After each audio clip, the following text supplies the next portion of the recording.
मानकराच्या कार्यक्रमाच्या निमित्तानं उपस्थित असणारे माजी मंत्री महादेव जानकर, विद्यमान आमदार उत्तमराव जानकर, IAS ऑफिसर मध्ये अतिशय चांगल्या पद्धतीनं त्यांनी काम केलं, परंतु आता ते निवृत्त झालेले ते वरिष्ठ अधिकारी प्रभाकर देशमुखजी, बाळासाहेब सोळसकरजी, अनिल देसाईजी, कविताताई मेत्रे, अभयसिंह जगताप, विशेषतः राष्ट्रवादी काँग्रेस पक्ष, त्याचबरोबर रासप आणि आमचे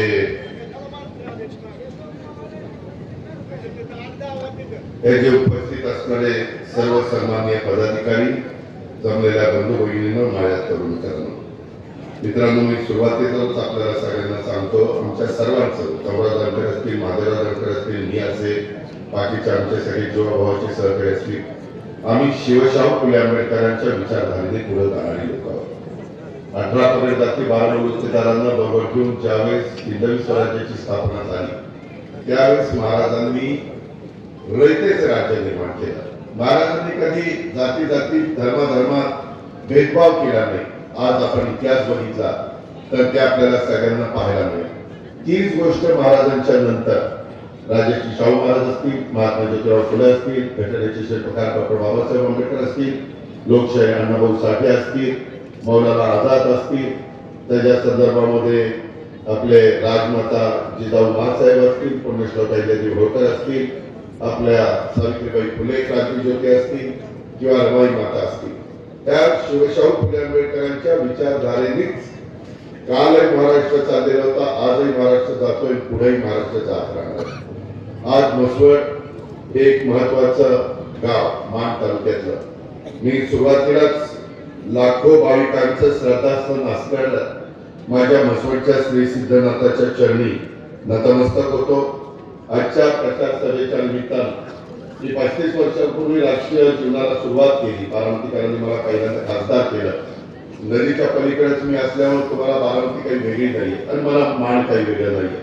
परंतु हे सगळे पाहत असताना मित्रांनो, त्यामध्ये स्वर्गीय आपले मानचे सुपुत्र सदाशिवराव तात्या पोट आणि साताऱ्याचे सुपुत्र त्या जिल्ह्याचे माजी खासदार ते लक्ष्मणराव तात्या पाटील, हे दोघेही आज आपल्यामध्ये नाहीये. मी त्यांना अभिवादन करतो, त्यांना भावपूर्ण श्रद्धांजली अर्पण करतो. एक गोष्ट लक्षात घ्या, ज्यावेळेस आपण मानमध्ये एक वेगळा विचार केला आणि त्यामध्ये म्हसवड नगरपालिकेच्या आजवरचा प्रवास किंवा तिथला विकास, प्रगती आणि सामाजिक ऐक्याचं राहण्याचा प्रयत्न झाला. मागच्या वेळेस आम्ही लोकांनी परिवर्तन पॅनल केलेलं होतं, त्याच्याबद्दल बरेच काही आता इतर लोक बोलतायत. आमच्या समोरचे जे पॅनल आहे त्याच्यातच परिवर्तन पॅनलच्या निम्म्यापेक्षा जास्त लोक आहेत. माझ्या माहितीप्रमाणे झाल्यापेक्षा पण त्याच्यातच आहे. आम्हाला असं असेल तर त्यांनीच 5 वर्ष कारभार केला, तेच आमच्या नावाने ओरडतात. ते आपल्या मराठीत म्हण आहे, स्वराच्या उलट्या बोंबा असं म्हणतात. ते तसं टीव्हीवाल्यांनी लगेच तेवढंच प्रॅक्टिस करतील. अजित पवारने असं काढलं, मी मराठी म्हण म्हटलेली, बाकी काही म्हटलेलं. त्यामध्ये मला आपल्याला सगळ्यांना सांगायचंय, इथं आम्ही श्री सिद्धनाथ नागरिक आघाडी केलेली आहे आणि त्याच्यामध्ये आमचे रासप त्याचे नेते स्वतः महादेवराव जानकर, महादेवराव जानकरांची पार्श्वभूमी आपल्याला सगळ्यांना माहिती आहे. त्याचबरोबर आमचे उत्तमराव जानकर ते याबरोबर आणि प्रभाकर देशमुख असतील, बाकीचे अनिल देसाई असतील, अभयसिंह जगताप असतील, आमचे राजमाने असतील, बाकीचे सगळे परिवार त्याच्यामध्ये आहेत. एक परिवार म्हणून आम्ही म्हसवडची ही निवडणूक लढवतो आणि निवडणूक लढवत असताना श्री सिद्धनाथ नागरिक आघाडीचं पॅनल केलेलं आहे. त्याच्यामध्ये सौभाग्यवती भुवनेश्वरी तेजसिंह राजवाने त्यांना आम्ही नगराध्यक्ष पदाचा अधिकृत उमेदवार केलेला आहे आणि मी आपल्याला सांगायला आलोय की त्यांना प्रचंड मताधिक्याने आपण विजयी करावा. उद्याच्याला तुम्हाला 20 उमेदवारांना मतदान करायचंय आणि नगराध्यक्ष म्हणून अख्ख्या म्हसवडकरांना नगराध्यक्षाचा उमेदवार म्हणून आमच्या राजमानेताईंना गळ्याच्या चित्राच्या शेजारचं बटन दाबण्याची विनंती करण्याच्या करता मी खास आलो. मित्रांनो, इतर जे आमचे 20 उमेदवार आहेत त्याच्यात काही सहकारी मित्रांचं घड्याळ, काहींची तुतारी, काहींचं तापवशी आहे, आणि एक मला वाटतं ट्रॅक्टर, कारण तिथं तर कपाशी पाहिजे होती, परंतु काही अडचण आली आणि तिथं त्याला मात्र ट्रॅक्टर घ्यावा लागला. उद्या जर तुम्हाला जे मशीन मिळणार आहे त्या मशीन मध्ये वर नगराध्यक्षाचा उमेदवार ज्यांचं नाव राहणार आहे आणि खाली तुमच्या अ वर्गातले उमेदवार या नात्याने इथं डबल आहे काय सिंगल आहे? डबल आहे. म्हणजे आता तिथं त्याच मतपत्रिकेत त्याच मशीन मध्ये खाली आमच्या सौभाग्यवती भाग्यश्री किशोर सोनवणे त्यांचा वेळा राहणार आहे आणि इतरही त्या प्रभागात अ मध्ये असतील अशा पद्धतीचे उमेदवार राहणार आहे. असं प्रत्येक ठिकाणी होणार आहे. दुसरं मात्र मशीन हे तिथं असेल, तिथं विलासराव शिवाजीराव रुपनवर हे आमचे उमेदवार राहतील. अशा पद्धतीनं तिथं मतदान करावं लागणार. माझी तुम्हाला विनंती आहे, थोडस आज पण ही सभा संपल्यानंतर सगळ्या नेते मंडळींचं मार्गदर्शन झाल्यानंतर मला माझ्या सगळ्या राष्ट्रवादीच्या कार्यकर्त्यांना, राष्ट्रवादी काँग्रेस पक्षाच्या दोन्ही राष्ट्रवादी काँग्रेस पक्षाच्या कार्यकर्त्यांना आणि हितचिंतकांना सगळ्यांना माझ्या आग्रहाची नम्रतेची कळकळीची विनंती आहे. मतदान तसं इथं फार काही नाहीये. इतरांच्या तुलनेमध्ये जर विचार केला तर आपल्या म्हसवडमध्ये साधारण मतदारांची संख्या ही 23,358 एवढे सगळेजण मतदान करणार आहेत आणि त्या प्रकारे आम्ही प्रतिनिधित्व देताना नवे चेहरे देण्याचा प्रयत्न केला. स्वच्छ चारित्र्याच्या लोकांना उमेदवारी दिलेली आहे. त्यामध्ये साधारण वेगवेगळ्या जाती धर्माला प्रतिनिधित्व देण्याचा प्रयत्न केला. ज्यावेळेस आम्ही शिवशाहू फुले आंबेडकर यांची विचारधारा म्हणतो त्यावेळेस कृती देखील आम्ही तशी केली पाहिजे आणि ती कृती या सार्वत्रिक निवडणुकीच्या निमित्तानं आमच्या म्हसवड नगर परिषदेचे उमेदवार ठरवत असताना आमच्या जानकर साहेबांनी, देशमुख साहेबांनी, उत्तमरावांनी किंवा अनिल देसाईंनी, अभयसिंह जगतापांनी या सगळ्या माझ्या सहकारी मित्रांनी केलेल्या आहे. त्याची पण नोंद आपण सर्व सहकारी मित्रांनी घ्यावी अशी माझी आपल्याला सगळ्यांना आग्रहाची विनंती आहे.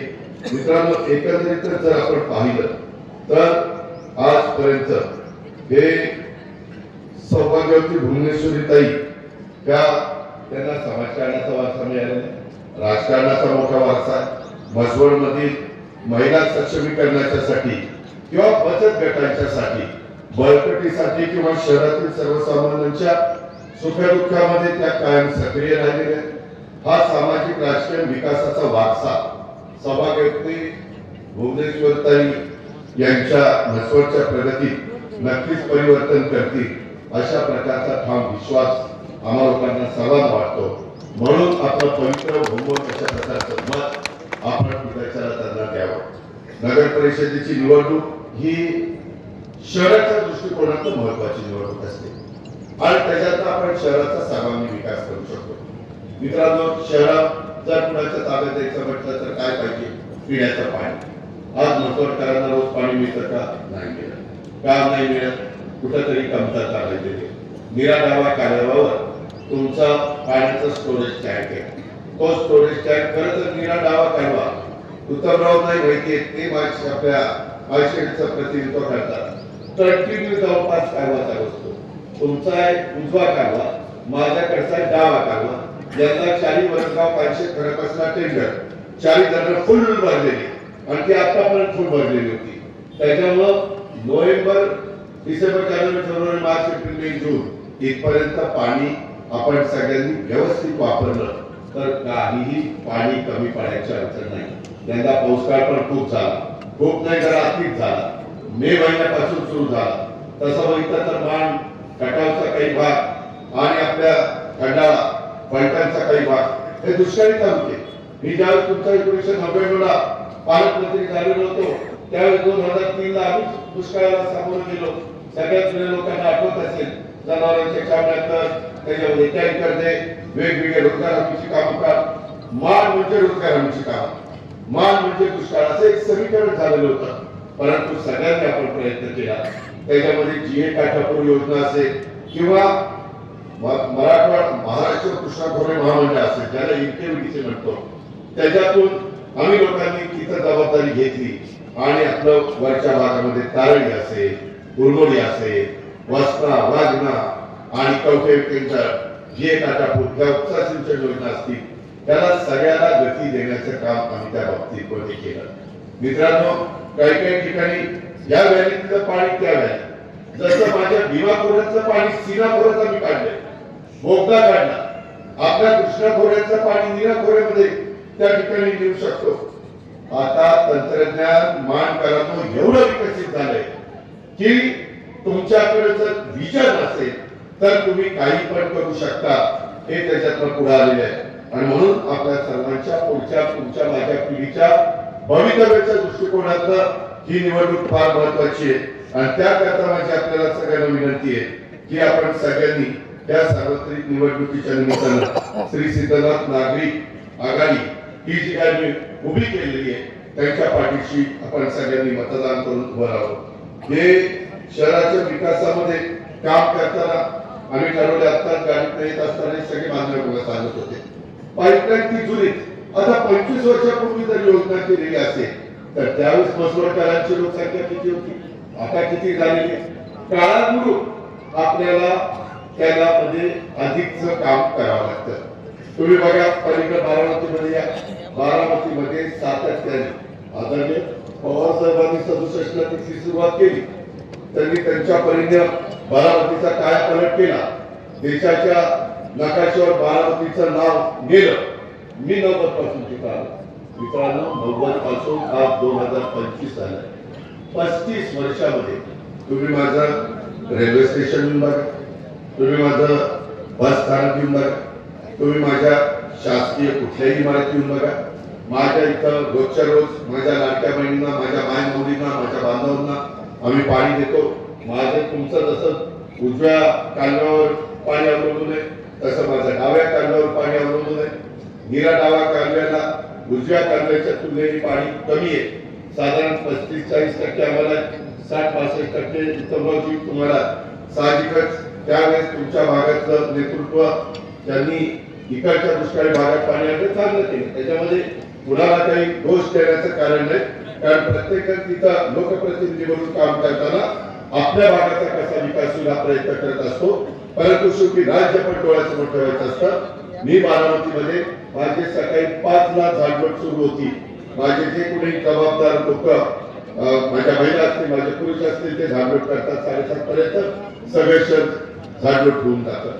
कचरा तुम्हाला पाहायला मिळणार नाही, रस्ते तुम्हाला चांगले पाहायला मिळतील, उद्यानं मी केलेले, क्रीडांगण मी केलेले, तिथं सुविधा दिलेले, वॉच टॉवर केलेले, लहान मुलांना खेळायला खेळणी बसवलेले, वयस्कर लोकांना दारांनी पार्क केलेलं, वयस्कर लोकांना चालत असताना जॉगिंग ट्रॅक असावा, उद्याच्याला ते जमले तर तिथं बसायला जागा असावी, प्लांटेशन मोठ्या प्रमाणावर केलेले.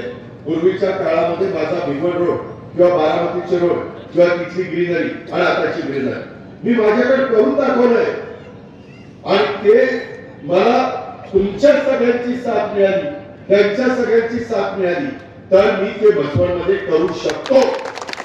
मी शब्दाचा पक्का आहे, मी कामाचा माणूस आहे.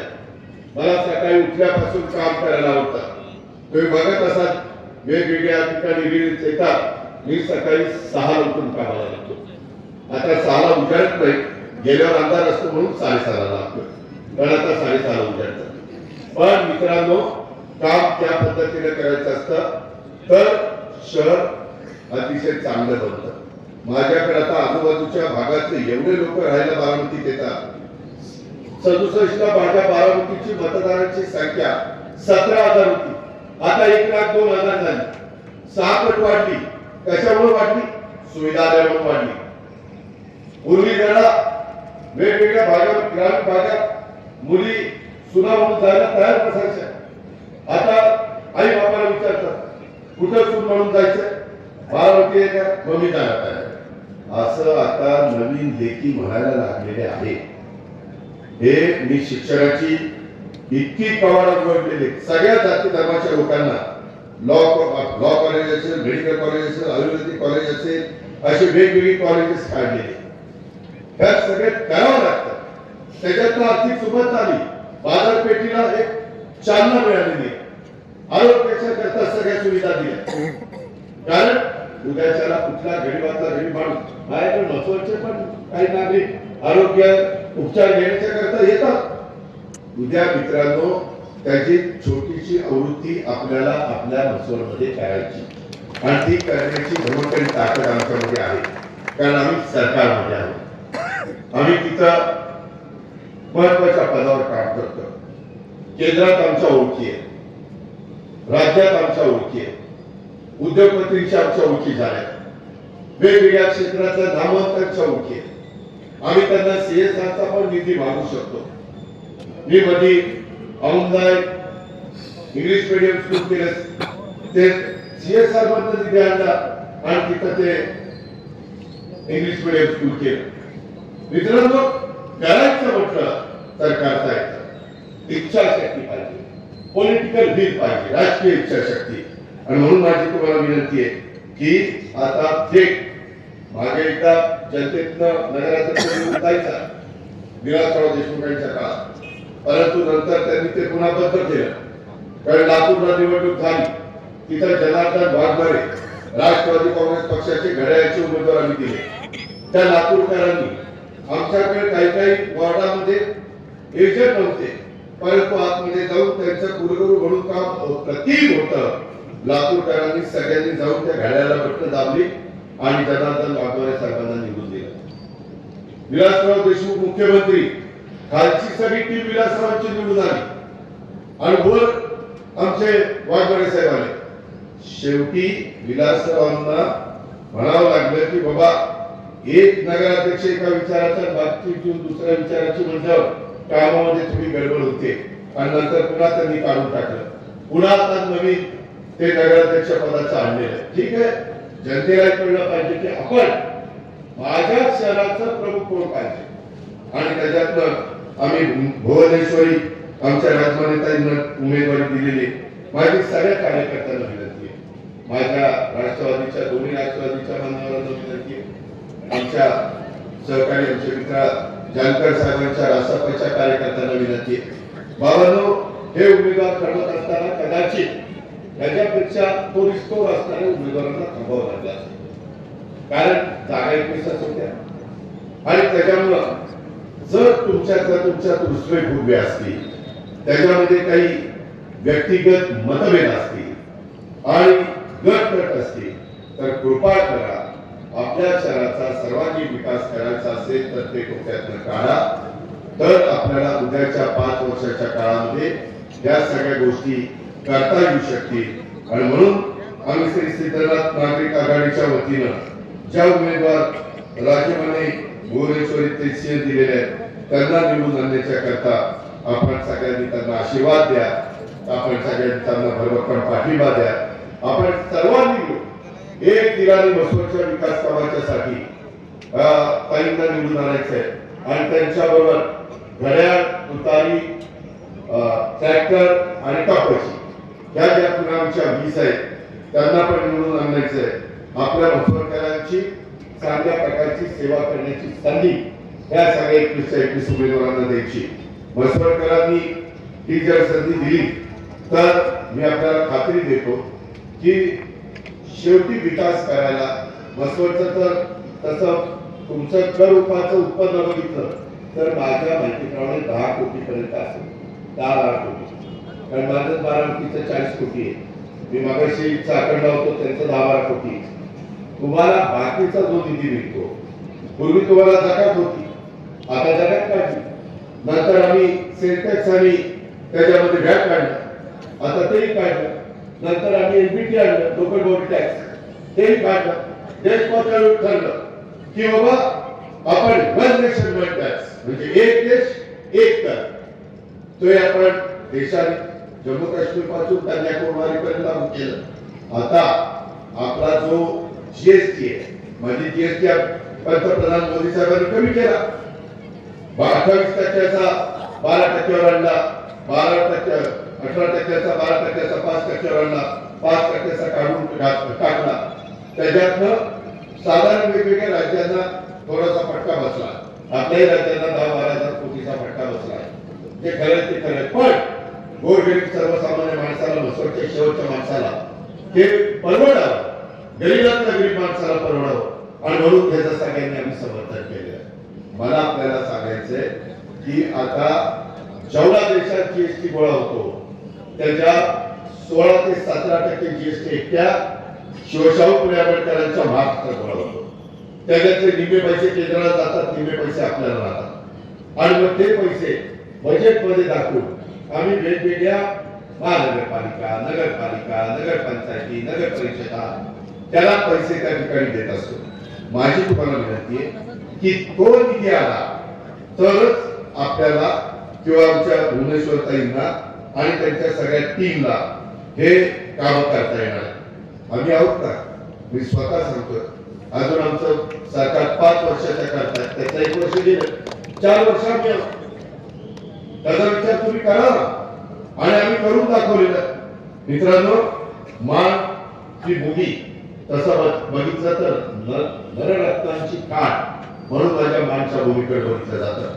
मान देशात, या भूमीतनं देशात अनेक मान्य कर्तबगार व्यक्ती त्यांनी जन्माला आलेले आणि त्यांनी राज्याच्या आणि देशाच्या पातळीवर मोठा लौकिक मिळवलेला. हे आपल्याला विसरता येणार नाही, आपल्याला नाकारता येणार नाही. मान तरुणांनी एमपीएससी असेल, यूपीएससी असेल, त्या स्पर्धा परीक्षांमध्ये अतिशय चमत्कार कामगिरी ही इथल्या आमच्या तरुणांनी केलेली आहे आणि यश मिळवलेलं आहे. कोणत्याही क्षेत्रामध्ये जा, कोणत्याही क्षेत्रामध्ये, तर तुम्हाला तिथं वेगळा ठसा उमटवण्याचं काम हे मानच्या जनतेची तिथं ओळख असते. तुम्ही चंद्रकांत दाळवी घ्या, तुम्ही आमच्या प्रभाकर देशमुख घ्या, इतक्या लोकांची तुमच्या इन्कम टॅक्स मध्ये तुमच्या भागातली खूप लोक आहेत. आमच्या IAS ऑफिसर मध्ये, आमच्या एमपीएससी ला त्याच्यामध्ये आहेत. अशा खूप जण त्या ठिकाणी काम करतात. का हे होतं तर इथल्या निसर्गात आताची परिस्थिती वेगळी आहे, परंतु निसर्गाने इथल्या लोकांना लढण्याचं, जगण्याचं बळ दिलंय. आई बाबाच्या पोटी जन्माला आलं की लहानपणापासून आई बापाने हे आपण शिक्षण खूप चांगलं कर, नाही शिक्षण घेतलं तर आपलं काही करत नाही, आपला दुष्काळी भाग, हे सातत्याने तुमच्या मुलाच्या मुलीच्या डोक्यात बसून त्यांचं लढण्याचं, जगण्याचं बळ त्या मान देशाच्या प्रत्येक सुपुत्राच्या आणि आमच्या मुलीच्या मनगटामध्ये दिलं गेलं. त्यामुळे कोणत्याही प्रतिकूल परिस्थितीवर मात करत मान देशाच्या अनेक युवक युवतींनी आपला ठसा हा विविध क्षेत्रामध्ये उठवलेला आपण सगळेजण बघतोय. स्थानिक स्वराज्य संस्थांच्या निवडणुका या वेगळ्या अर्थाने तुम्ही घ्या.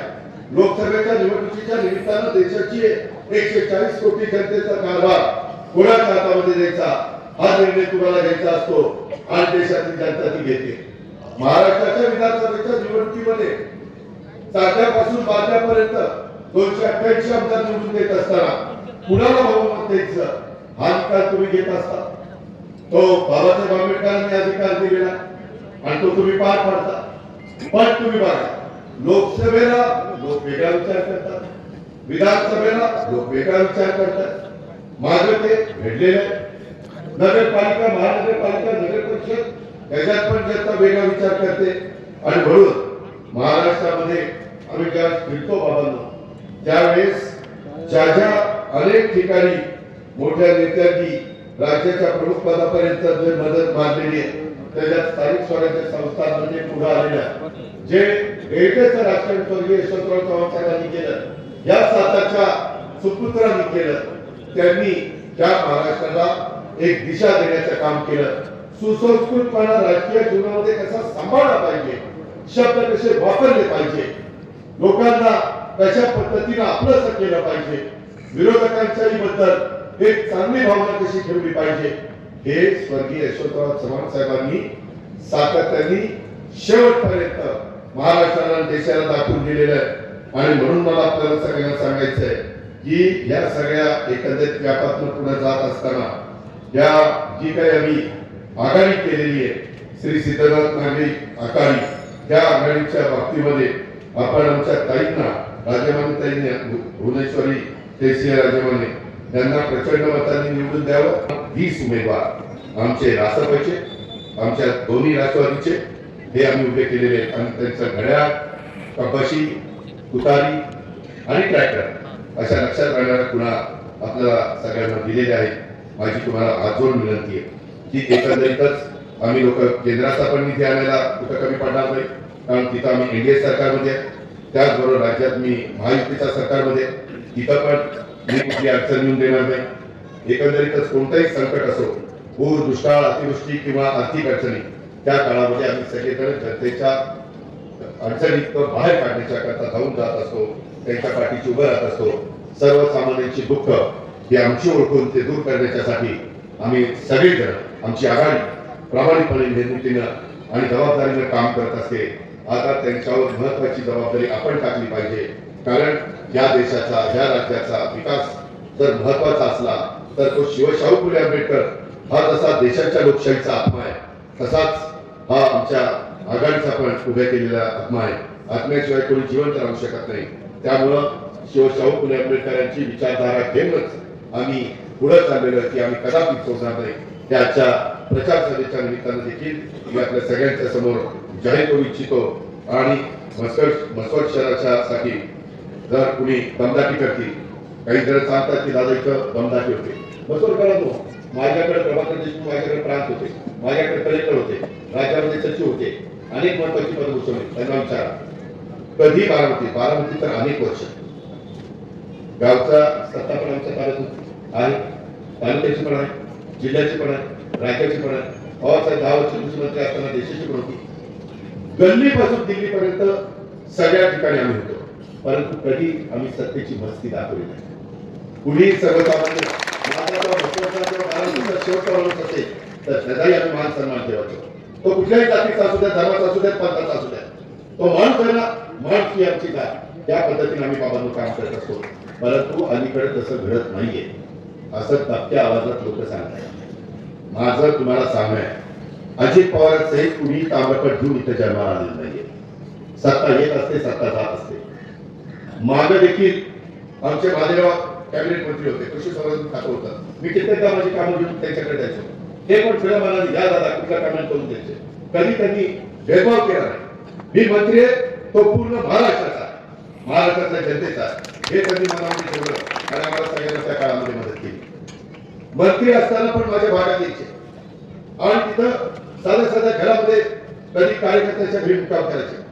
सकाळी तिथंच बाहेर आंघोळ करायची, तिथंच सगळं उठून पुन्हा कामाला लागायचे.